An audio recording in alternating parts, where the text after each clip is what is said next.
छत्तीसगढ़ का आधुनिक इतिहास की बात करें तो छत्तीसगढ़ का आधुनिक इतिहास शुरुआत होता है कलचुरियों के पतन के बाद। रायपुर की कलचुरी और रतनपुर की कलचुरी दो शाखाओं में विभाजित हो गए थे 14वीं सदी में। 14वीं सदी के पश्चात ये दोनों शिवनाथ नदी के उत्तर और दक्षिण में दोनों वंश या दोनों शाखा विराजमान थे छत्तीसगढ़ में।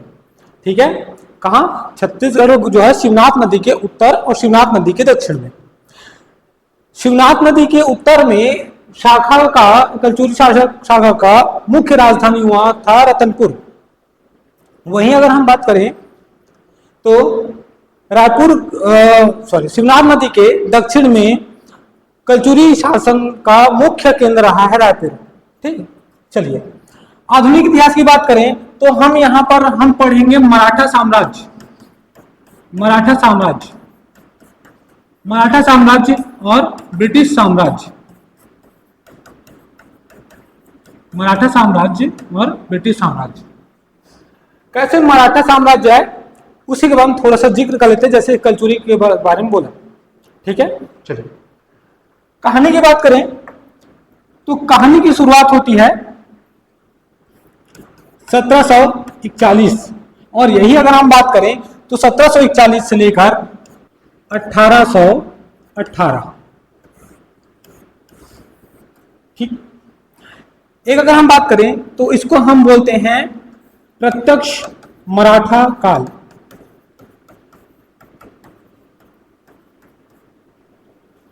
प्रत्यक्ष मराठा काल।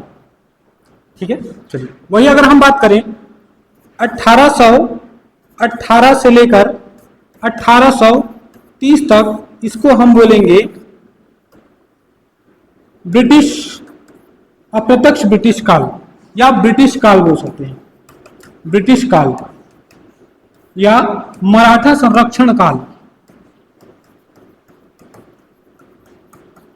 मराठा संरक्षण काल।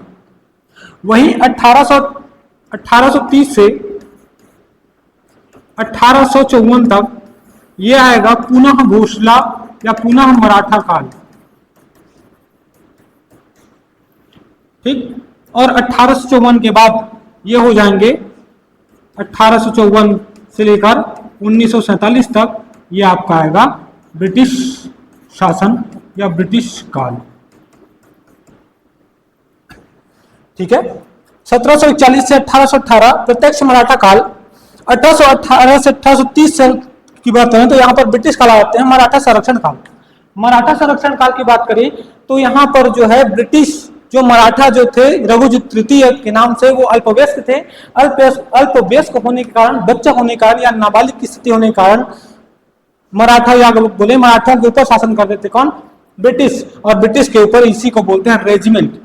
ठीक है, रेजिमेंट का शासन या सुपरिंटेंडेंट या अधीक्षक काल, इसको हम बोल सकते हैं अधीक्षक काल।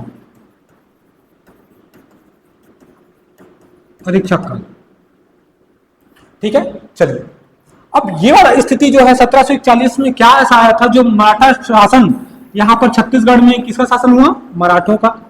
उसको देख लेते हैं। ठीक है, चलिए। ठीक, चलिए अगर हम बात करें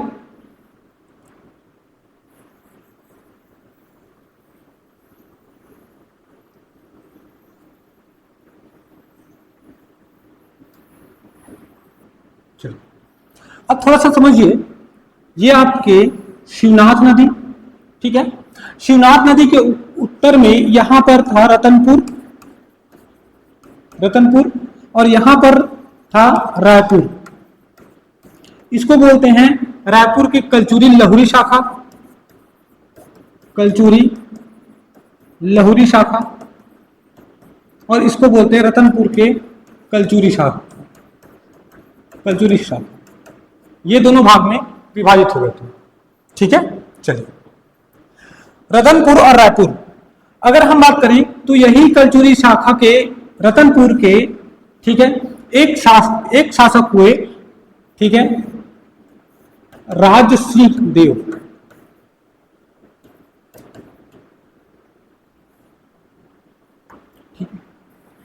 कौन? राज सिंह देव, रतनपुर के कलचुरी। ठीक है, चलिए राज सिंह देव।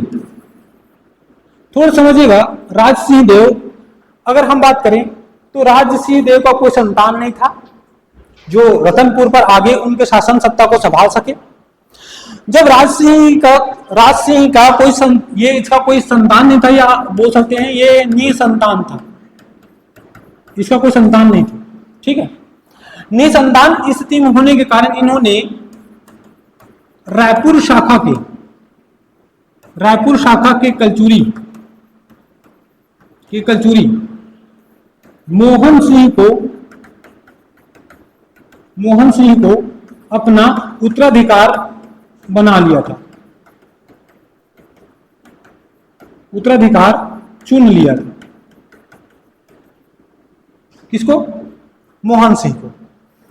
कहा? ये राज सिंह कहां शासन कर रहा है? रतनपुर में। इनकी कोई संतान नहीं है, तो क्या हुआ? राज सिंह देव ने रायपुर शाखा के कलचुरी, यहां पर जो शासन कर रहे हैं, उसी कलचुरी के एक व्यक्ति मोहन सिंह को अपना उत्तराधिकार चुन लिया था। किसने? राज सिंह ने। राज सिंह की मृत्यु के समय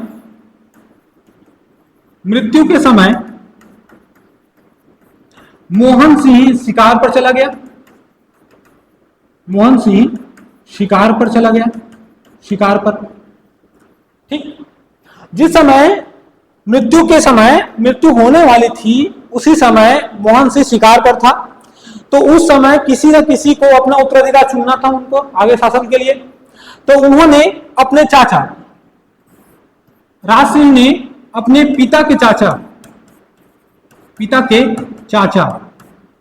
सरदार सिंह को उत्तराधिकार चुन लिया या शासक बना दिया। कहां का शासक? रतनपुर का शासक बना दिया। किसको? सरदार सिंह को। जब सरदार सिंह को शासक बनाया और शिकार से वापस आया मोहन सिंह, तो मोहन सिंह को लगा कि भाई मेरे साथ ये धोखा हुआ है, क्योंकि मुझे राज सिंह ने क्या बनाया था? उत्तराधिकार बनाया था। उत्तराधिकार मुझे नहीं बना के अब क्या किसको शासक बना दिया?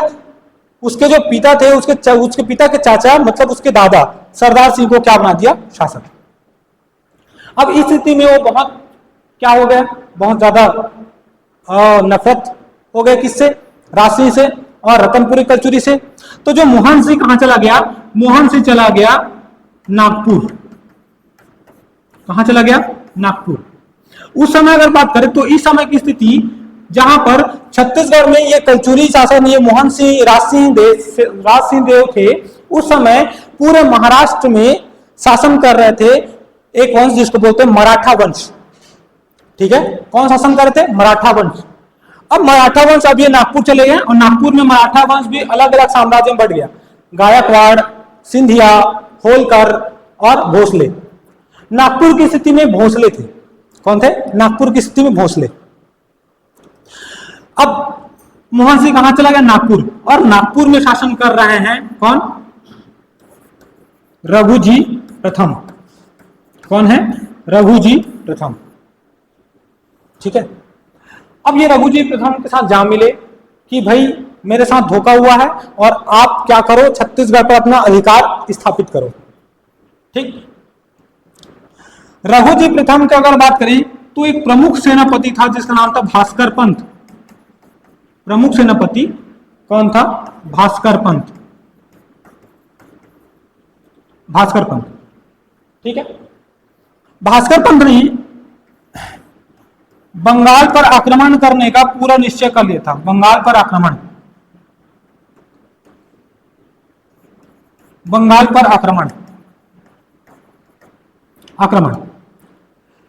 नागपुर से बंगाल की स्थिति को जाना है तो उस समय पूरे अगर हम बात करें तो उस मराठों को क्या चाहिए? रास्ते में सैनिकों के लिए खर्च चाहिए।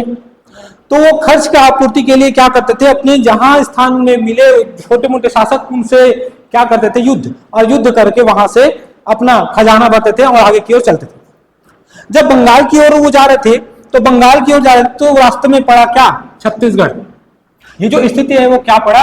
रास्ते में, ठीक है। इधर से जा रहे हैं, अब ये रास्ते में क्या पड़ा? इधर रतनपुर पड़ गया, छत्तीसगढ़। और यहां पर इस समय रतनपुर पर शासन कर रहे हैं कौन? इस समय जब थे तो उस समय रघुनाथ सिंह क्या कौन कर रहे हैं शासन? कौन है? रघुनाथ सिंह। ठीक है, चलिए आपको याद रखना है भास्कर पंत जिस समय आक्रमण किया छत्तीसगढ़ पर उस समय शासक थे रघुनाथ सिंह। ये जो मैंने बताया ये कैसे क्या हुआ उसको बता रहा है। आगे चल के जो है, ठीक है, सरदार सिंह भी मर गया और सरदार सिंह मरने के बाद रघुनाथ सिंह शासक बना। रघुनाथ सिंह रतनपुर पर शासन कर रहे हैं और भास्कर पंत ने यहां पर रतनपुर पर क्या कर दिया? आक्रमण। किसने? भास्कर पंत ने 1741 में। कब? 1741 ईस्वी में भास्कर पंत का आक्रमण। ठीक है, अब थोड़ा समझिए। और शासक कौन थे इस समय? रतनपुर के कलचुरी शासक रघुनाथ सिंह। कौन है? रघुनाथ सिंह। एक तो बेचारा बूढ़ा हो गया था, ठीक, एक पुत्र था रघुनाथ सिंह को, वो भी मर गया। पुत्र वियोग में वो बहुत ज्यादा क्या हुए हो गए, उनकी याद में पूरा राज सत्ता को ऐसे ही छोड़ दिया। ठीक है, ना कोई साम्राज्य विस्तार करता, ना कोई युद्ध करता। अब क्या किया भास्कर पंत ने? जब आक्रमण किया तो रघुनाथ सिंह ने कोई प्रतिक्रिया नहीं दी, ना ही उसका विरोध किया, और क्या कर दिया? आत्मसमर्पण। किसने? रघुनाथ सिंह। ठीक है, रघुनाथ सिंह ने आत्मसमर्पण कर दिया और आत्मसमर्पण करने के बाद ये पूरे रतनपुर क्षेत्र पर, ठीक है, वहां से क्या कर लिए? पूरे वहां से खजाना पैसा सब लूट लिए। किसने? भास्कर पंत। और भास्कर पंत आगे की ओर बढ़ा। अब थोड़ा समझिएगा, दो शाखा में विभाजित हो गया था, बताया था, एक रतनपुर और एक रायपुर कलचुरी में। अब यहां पर अगर हम बात करें, ठीक है, उसके बाद रघुनाथ सिंह को परास्त किया या आत्मसमर्पण कर दिया, तो रघुनाथ सिंह को हटाकर इन्होंने क्या किया? मोहन सिंह को शासक बनाया कुछ समय के लिए। किसको? मोहन सिंह। यही मोहन सिंह शासक बना दिया। क्यों? क्योंकि ये जो है विश्वास पात्र बन गए थे मराठों के। ठीक है, चलिए अब मोहन सिंह को शासक बनाया। मोहन सिंह कुछ समय तक शासक रहा। उसके बाद रायपुर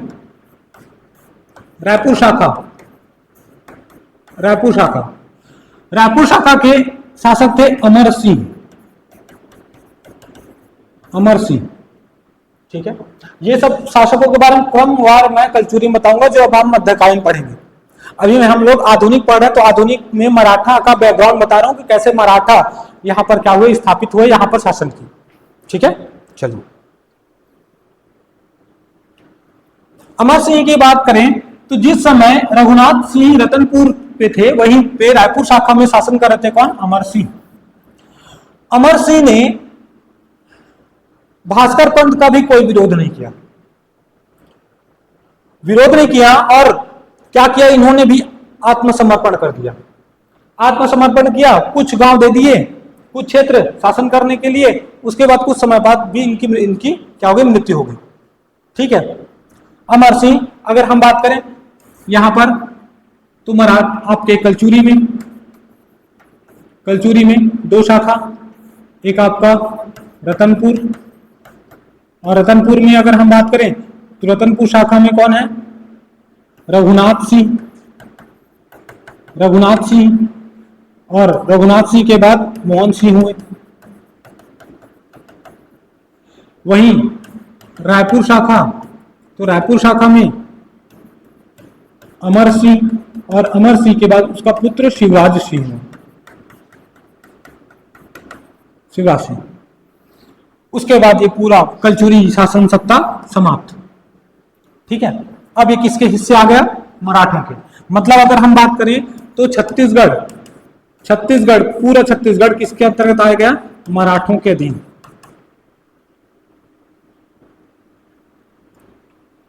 मराठों या भोसलों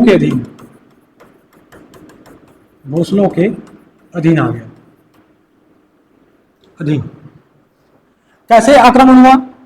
ठीक है, क्या बोला था? भास्कर पंत ने 1740 ईस्वी में क्या किया? छत्तीसगढ़ पर आक्रमण ये हो गया था, ठीक है। और उसके बाद पूरा छत्तीसगढ़ किसके अधीन आ गया? मराठों के, ठीक है। चलिए आगे।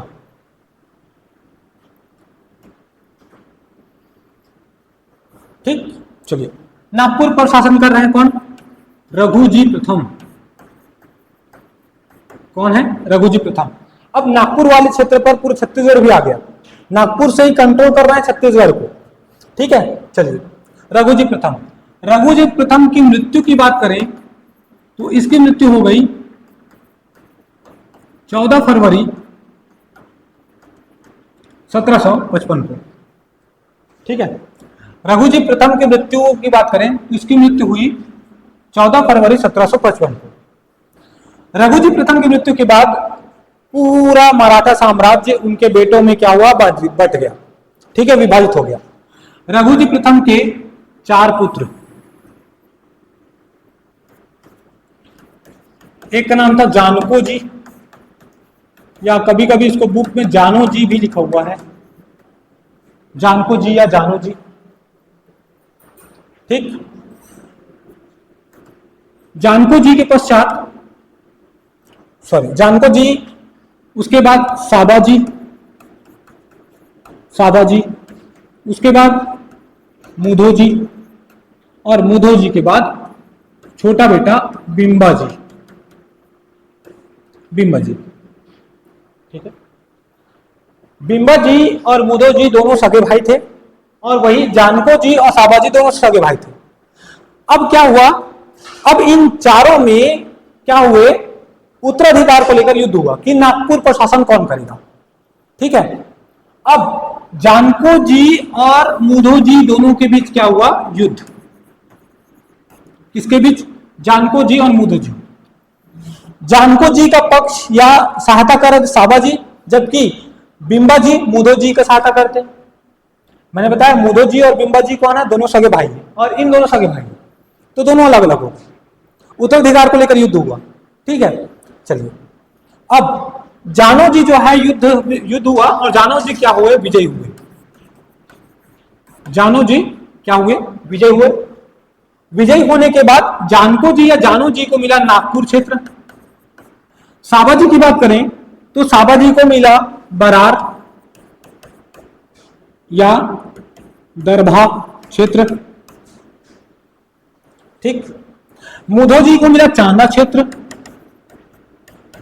और बिंबा जी को मिला छत्तीसगढ़ क्षेत्र, छत्तीसगढ़। चारों भाई, रघुजी प्रथम के 4 बेटे, जानको जी, साबाजी, मुधो जी और बिंबा जी। जानको जी और मुधो जी के बीच क्या हुआ? उत्तराधिकार को लेकर युद्ध हुआ, ठीक है। उत्तराधिकार के लेकर युद्ध किसके किसके बीच? जानको जी और मुधो जी के बीच। साबाजी इनका पक्ष लिए, जबकि बिंबा जी मुधो जी का पक्ष लिए। दोनों सगे भाई थे, ठीक है। युद्ध में विजयी कौन हुए? जानको जी, और जानको जी को मिला नागपुर क्षेत्र, और साबाजी को मिला बरार दरभा क्षेत्र, मुधो जी को मिला चांदा क्षेत्र, और बिंबा जी को मिला छत्तीसगढ़ क्षेत्र। मुधो जी के वंशावली अगर देखें, ठीक है, मुधो जी के 3 पुत्र, मुधो जी के 3 पुत्र, रघु जी द्वितीय, ये प्रथम है, ये द्वितीय है। इसी का बेटा था एक चिमना जी, ये आएगा, ये कौन थे? ठीक है, रघु जी द्वितीय के पुत्र थे चिमना जी। और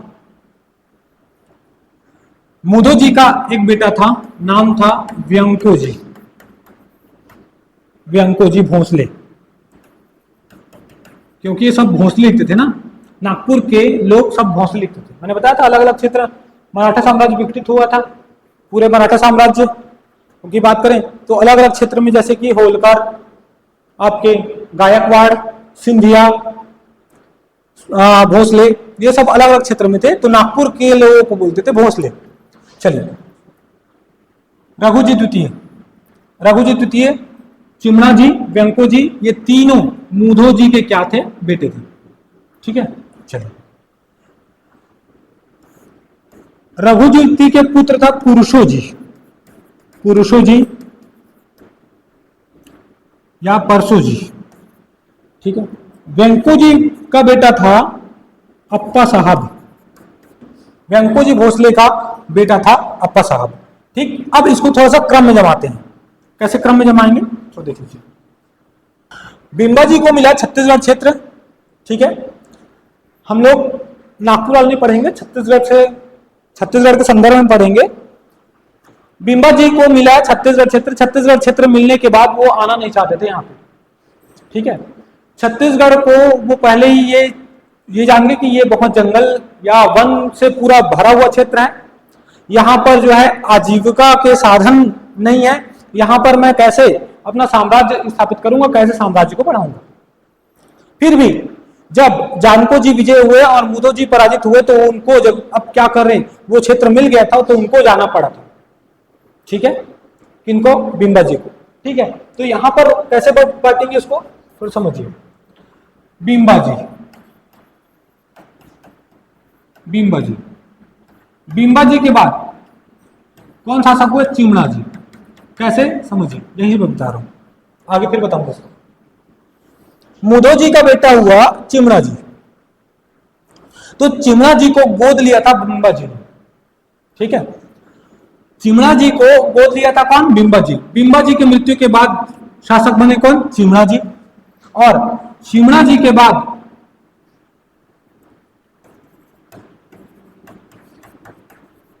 व्यंको जी, व्यंको जी के बाद पुरुषो जी, पुरुषो जी, और पुरुषो जी के बाद शासक बने कौन? अप्पा साहब, अप्पा साहब। यह है शासकों का क्रम, ठीक। कौन कौन? बिंबा जी, चिमणा जी, व्यंको जी, पुरुषो जी और अप्पा साहब, ठीक। चलो शासकों में देख लेते हैं। चलिए अब थोड़ा सा समझिए। अप्पा साहब, और एक नाम आएगा आपका रघुजी तृतीय, एक नाम आएगा रघुजी तृतीय, रघुजी तृतीय, ठीक है। चलिए आगे अप्पा साहब के बाद, ठीक है, कुछ समय के बाद तो यहां पर क्या होगा? अधीक्षक काल आएगा, उसके बाद कौन आएंगे? रघुजी तृतीय, ठीक। कैसे हुए इसको समझ लेते हैं। यहां पर मैंने बताया था रघुजी द्वितीय, रघुजी द्वितीय की पुत्री थी, इनकी पुत्री नाम था बानुबाई, बानुबाई, ठीक है, बानुबाई, बानुबाई। और इस बानुबाई का पुत्र था, इनका पुत्र था रघुजी तृतीय, जिसको बाजुआ गुजर के नाम से जानते थे, बाजुआ गुजर के नाम से जाना जाता था। किस नाम से?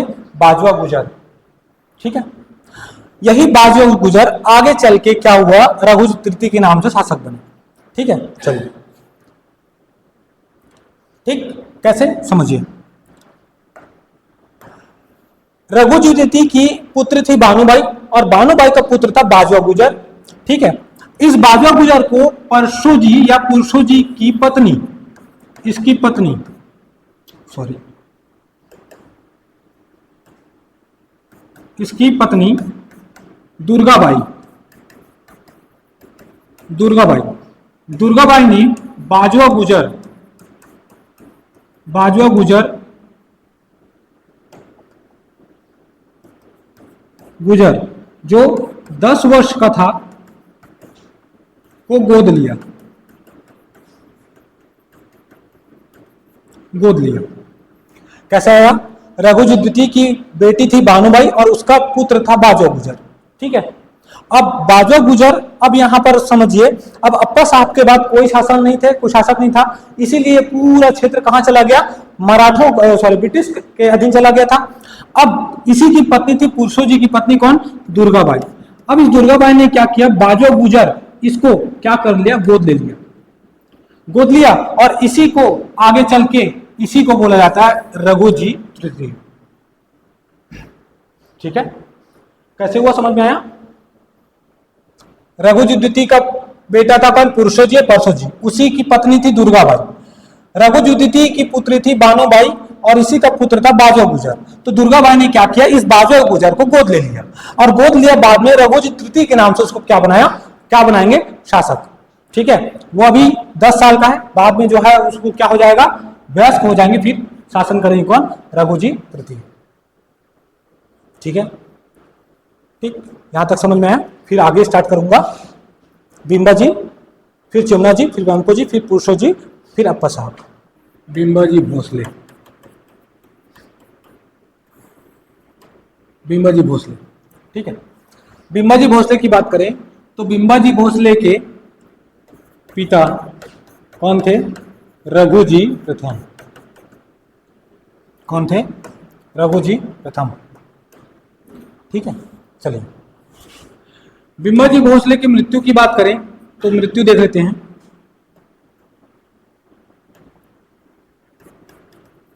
मृत्यु 7 दिसंबर 1787 में। ठीक है, इनकी पत्नी, इनकी 3 पत्नी थी, 3 पत्नी। इन 3 पत्नी में एक पत्नी आनंदीबाई, नाम याद रखिएगा, रमाबाई और उमाबाई। 3 पत्नी, इसमें आनंदीबाई, रमाबाई और उमाबाई। प्रारंभिक शासन की बात करें, जैसा कि मैंने बताया था, प्रारंभिक शासन में बिंबाजी भोसले प्रारंभ में छत्तीसगढ़ आना नहीं चाह रहे थे। ठीक है, लेकिन उनको तो मिल गया था। ठीक है, चारों भाई में क्षेत्र डिवाइड हो गया था, बढ़ गया था, तो उनको क्या चाहिए था, आना ही पड़ता उनको। और ऊपर से उनके जो बड़े भाई थे, सगे भाई, वो जो है क्या कर लिए थे, ठीक, वो हार गए थे और उसको तो वो क्षेत्र मिल गया था, मतलब आना ही पड़ता, क्योंकि उनके भाई जो है मुदो जी वो हार गए थे और जानको जी को मिला था नागपुर क्षेत्र, तो उनको अब मिल गया था तो उनको आना ही पड़ता, लेकिन वो आना चाह नहीं रहे थे। ठीक, तो उन्होंने अपना प्रारंभिक शासन, ठीक है, शासन के लिए, ठीक, ये भेजे थे एक अपने प्रतिनिधि के रूप में। ठीक है, अपने प्रतिनिधि को भेजकर वो क्या किए थे, पहले शासन किए थे, उसके बाद वो गए थे छत्तीसगढ़। ठीक है, तो आपको अगर याद रखना है कि प्रारंभिक शासन ऐसा नहीं है कि एकाएक चले गए थे, नहीं, वो पहले क्या किए, पहले जो है वो अपना प्रतिनिधि वहां पर नियुक्त किए, उसके बाद वो गए छत्तीसगढ़ या छत्तीसगढ़ आए। ठीक है, प्रारंभिक शासन के रूप में नीलूपंत, नीलूपंत, घोड़ो महादेव की नियुक्ति की थी, नियुक्ति। ठीक है, प्रारंभिक शासन जो है नीलूपंत और घोड़ो महादेव के द्वारा ही पहले क्या किए, छत्तीसगढ़ में शासन किए, उसके बाद आए बिंबाजी भोसले। ठीक है, तो आपको ये जानकारी होना चाहिए कि भाई प्रारंभिक शासन ऐसा नहीं कि बिंबाजी को मिला और वो आ गए, नहीं। ठीक है, उन्होंने अपना प्रतिनिधि के रूप में नीलूपंत और घोड़ो महादेव की नियुक्ति की थी छत्तीसगढ़ के लिए। किसके लिए, छत्तीसगढ़ के लिए। ठीक है, चलिए आगे। इसी के समय, इसी के शासनकाल के समय, शासनकाल में, इसी के शासनकाल में यूरोपीय यात्री कोलब्रुक आया था, कोलब्रुक आया था। ठीक है, चलिए, इसी के शासनकाल में यूरोपीय यात्री कोलब्रुक आया था छत्तीसगढ़। ठीक है, चलिए, ठीक, आगे अगर हम बात करें बिंबाजी भोसले के बारे में, देख लिए, पिताजी रघुजी प्रथम, मृत्यु हुआ 7 दिसंबर 1787, पत्नी, 3 पत्नी, आनंदीबाई, रमाबाई और उमाबाई। प्रारंभिक शासन किए नीलूपंत और घोड़ो महादेव की नियुक्ति करके छत्तीसगढ़ में। इसी के शासनकाल में यूरोपीय यात्री कोलब्रुक आया था।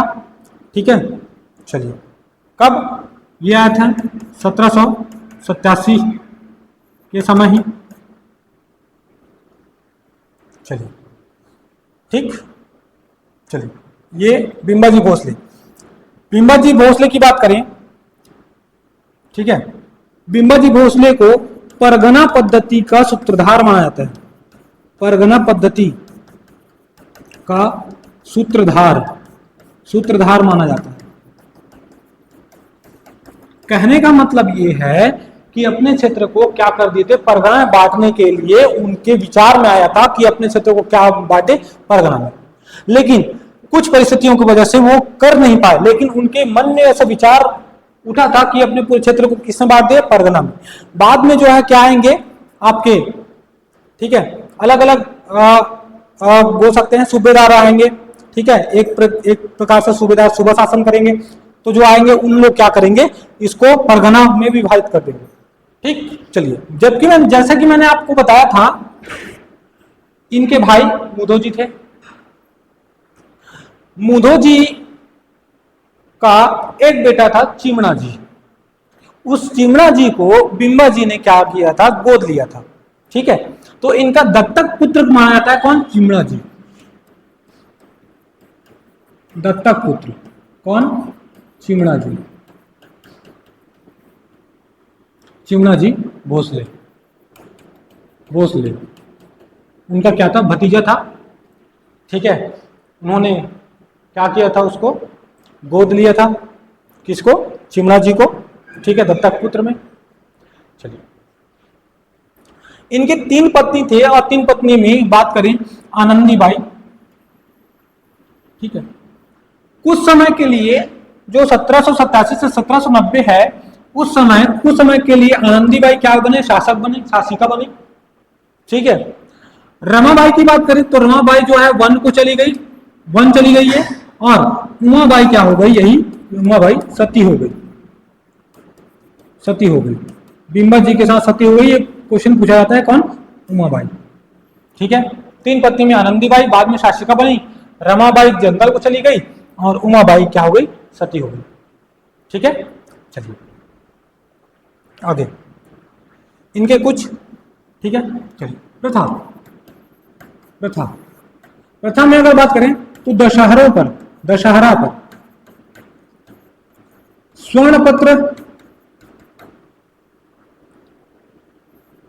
देने या स्वर्ण पत्र दान करने की प्रथा को आरंभ किया। स्वर्ण पत्र दान करने की प्रथा को आरंभ किया।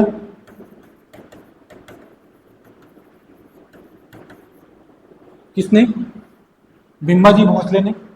ठीक है, कौन सा, दशहरा पर स्वर्ण पत्र दान करने की प्रथा को आरंभ किया।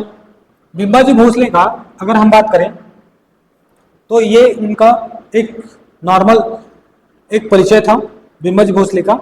अब उनके निर्माण कार्य या स्थापत्य या मंदिर निर्माण, क्या क्या निर्माण किए थे, क्या क्या चीज, प्रशासनिक सुधार भी किए हैं।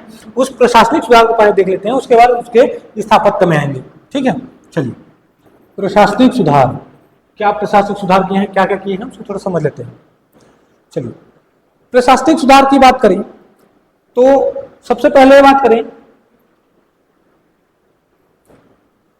इन्होंने क्या किया था, रायपुर और रतनपुर का एकीकरण कर दिया।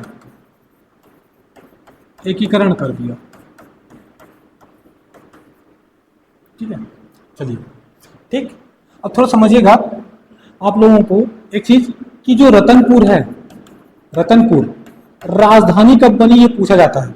ठीक है, खैर ये चीज बताऊंगा, लेकिन एक बार, रतनपुर राजधानी कब बनी, ये पूछा जाता है क्वेश्चन में। तो 1050 ईस्वी में, ठीक है, क्या बनी थी रतनपुर राजधानी, कलचुरियों की। ठीक है, 1050 ईस्वी में। ठीक, चलो, रायपुर, इन्होंने क्या किया, प्रशासनिक सुधार करते हुए रायपुर और रतनपुर का एकीकरण कर दिया। ठीक है, चलिए, दूसरा अगर हम बात करें, रतनपुर में न्यायालय की स्थापना, रतनपुर में न्यायालय की स्थापना। वही अगर हम बात करें राजनांदगांव और खुज्जी को, राजनांदगांव और खुज्जी, ठीक है।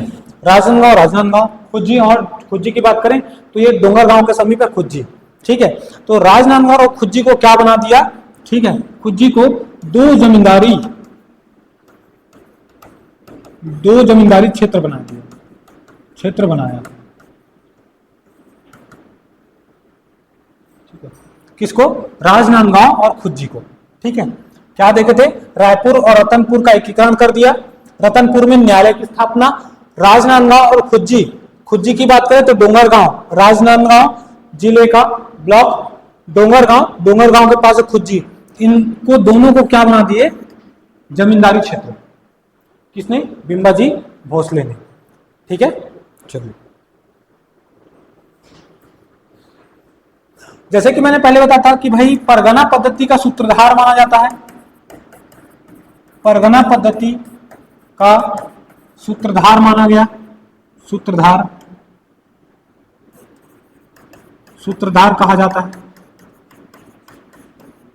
किनको, बिंबाजी भोसले को, ठीक है। ये आपको ये इतना बातें याद रखनी है, बहुत मोस्ट इंपॉर्टेंट। रतनपुर में न्यायालय की स्थापना, राजनांदगांव और खुज्जी दो जमींदारी क्षेत्र, और रायपुर और रतनपुर का एकीकरण, परगना पद्धति का सूत्रधार, ठीक है। ये रहा। उसके बाद अब स्थापत्य कला, स्थापत्य कला, स्थापत्य कला की बात करें तो रतनपुर में राम टेकरी मंदिर,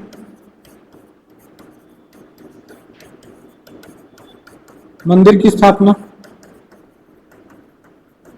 बिंबाजी भोसले ने करवाया था, ठीक है। रतनपुर में राम टेकरी मंदिर की स्थापना किसने, बिंबाजी भोसले ने। वही अगर हम बात करें, ठीक है, लक्ष्मी नारायण मंदिर का स्थापना, मंदिर का स्थापना, खंडोबा मंदिर का निर्माण, खंडोबा मंदिर का निर्माण, रतनपुर में मस्जिद का निर्माण, मस्जिद का निर्माण, अमरकंटक में नर्मदा मंदिर तथा कुंड का निर्माण, कुंड का निर्माण कराया था किसने, बिंबाजी भोसले ने, ठीक है। ये इनका स्थापत्य, ठीक। चलिए, ठीक है। प्रशासनिक सुधार की बात करें, कहां, रायपुर और रतनपुर का एकीकरण किया, रतनपुर में न्यायालय की स्थापना, राजनांदगांव और खुज्जी को दो जमींदारी क्षेत्र बनाया, परगना पद्धति का सूत्रधार कहा जाता है। वही स्थापत्य कला में रतनपुर में राम टेकरी मंदिर की स्थापना, दूसरा लक्ष्मी नारायण मंदिर की स्थापना, खंडोबा मंदिर का निर्माण, रतनपुर में मस्जिद का निर्माण, अमरकंटक में नर्मदा मंदिर, और वहीं पर कुंड का निर्माण कराया किसने, बिंबाजी भोसले। आगे कंटिन्यू रखते हैं। स्थापत्य हो गया। चलिए, स्थापत्य के बाद अगर हम बात करें तो इनके समय में भाषा, ठीक है, छत्तीसगढ़ में भाषा का प्रभाव रहा है। एक अगर हम बात करें मराठी, ठीक है, भाषा मराठी, एक भाषा है मूढ़ी, मूढ़ी, ठीक है, मराठी, मूढ़ी, और इन्होंने तीन भाषा जिसमें से एक उर्दू, ठीक है, मराठी, मूढ़ी और उर्दू, उर्दू, इस तीन भाषा का प्रचलन किया छत्तीसगढ़ में, किन्होंने, बिंबाजी भोसले ने, मराठी, मूढ़ी और उर्दू। और यही अगर हम बात करें लिपि, ठीक है, तो अपने प्रशासकीय में लिपि का प्रयोग किया मूढ़ी लिपि का, मूढ़ी, ठीक है, गोणी नहीं है, मूढ़ी है, मूढ़ी लिपि, मूढ़ी लिपि का प्रयोग, मूढ़ी लिपि का प्रयोग। वही अगर हम बात करें उसके बाद भाषा में मराठी, मूढ़ी, उर्दू, और लिपि में मूढ़ी लिपि का प्रयोग, ठीक है। चलिए, कुछ मंदिरों का जीर्णोद्धार कराया है इन्होंने, जीर्णोद्धार, ठीक है। चलिए, रायपुर में स्थित दूधाधारी मठ, रायपुर में स्थित दूधाधारी मंदिर या दूधाधारी मठ, दूधाधारी मठ की स्थापना, सॉरी, जीर्णोद्धार, कहाँ स्थापना, जीर्णोद्धार, मठ का जीर्णोद्धार कराया, जीर्णोद्धार। किसने? बिंबाजी भोसले ने। ठीक है, चलिए अगर हम बात करें कुछ जमींदारियों के साथ इनकी जो स्थिति है, जमींदारियों, ठीक है, कुछ जमींदारों के साथ संबंध, कुछ जमींदारों के साथ संबंध अगर बात करें तो खटास रहा है, यानी कि जमींदार और राजा उनका जो है उनका बनता नहीं था। जैसे कि थोड़ा सा समझिए, लेकिन बाकी लोगों से, बाकी जमींदारों से संबंध अच्छा रहा है। संबंध का मतलब टकोली देना से था। ठीक है, टकोली मतलब कर। जो टकोली पटाता था, जो टकोली निर्धारित करते थे बिंबाजी भोसले और उसको पटाते थे, उनके साथ संबंध अच्छा रहा है। और जो टकोली नहीं पटाते थे उनके साथ संबंध थोड़ा सा, ठीक है, व्यवहार अच्छा नहीं था। जैसे कि, ठीक है, थोड़ा समझिएगा। एक अगर बात करें धमधा, धमधा एक जमींदारी क्षेत्र धमधा, ठीक है, धमधा के जमींदार ने, ठीक है, धमधा के जमींदार ने टकोली देने से मना कर दिया। टकोली देने से मना कर दिया, मना कर दिया। बाद में बिंबाजी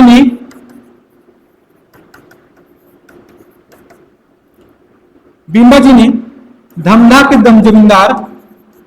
के जमींदार के ऊपर आक्रमण कर दिया। जमींदार के ऊपर आक्रमण किया,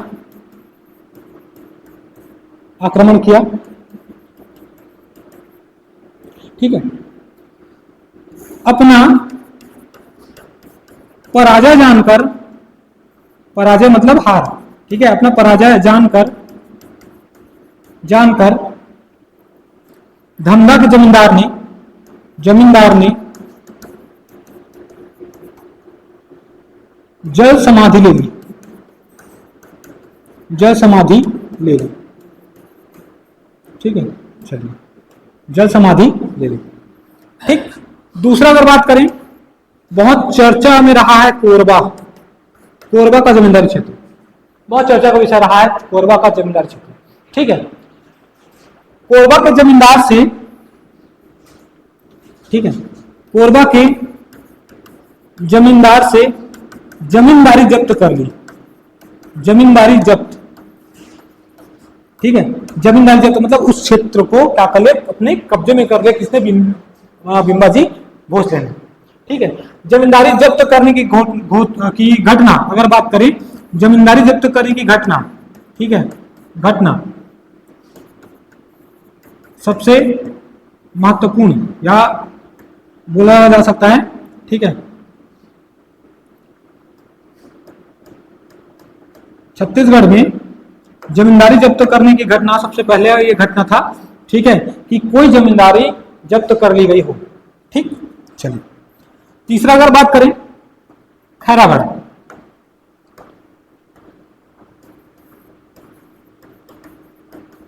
खैरागढ़, खैरागढ़ जो जमींदारी क्षेत्र है, सबसे सर्वाधिक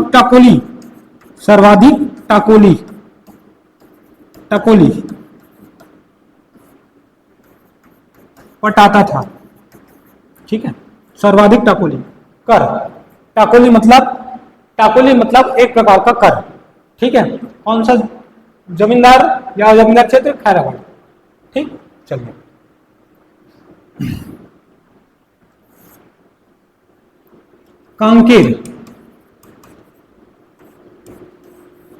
कांकेर, ठीक है, अगला आता है कांकेर, धमधा, कोरबा, खैरागढ़, ठीक है, कांकेर के जो जमींदार थे, जो राजा थे, वो टाकोली नहीं पटाते थे।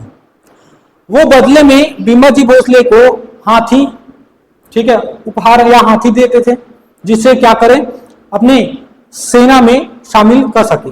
ठीक है, चलिए ये आपके कुछ जमींदार, जैसे धमधा जमींदारी, कोरबा जमींदारी, खैरागढ़ जमींदारी और कांकेर जमींदारी। ठीक है, धमधा के जमींदार ने क्या किया था? जल समाधि ले ली थी। ठीक, कोरबा में जमींदारी जब्त करने की घटना, सबसे पहला घटना था कोरबा वाला। ठीक है, और एकमात्र घटना बोल सकते हैं इसको। खैरागढ़, सबसे ज्यादा पैसा देने वाला या टकोली पटाने वाला खैरागढ़ आपका जमींदार यह जमींदारी क्षेत्र था। और कांकेर जो है वो टाकोली में पैसा के बदले, ठीक है, पैसा के बदले क्या देते थे? हाथी। ठीक, चलिए ये आपका आज के लिए ये, ठीक है, यहीं पे समाप्त करते हैं इस लेक्चर को। ठीक है, आगे क्लास कल करते हैं।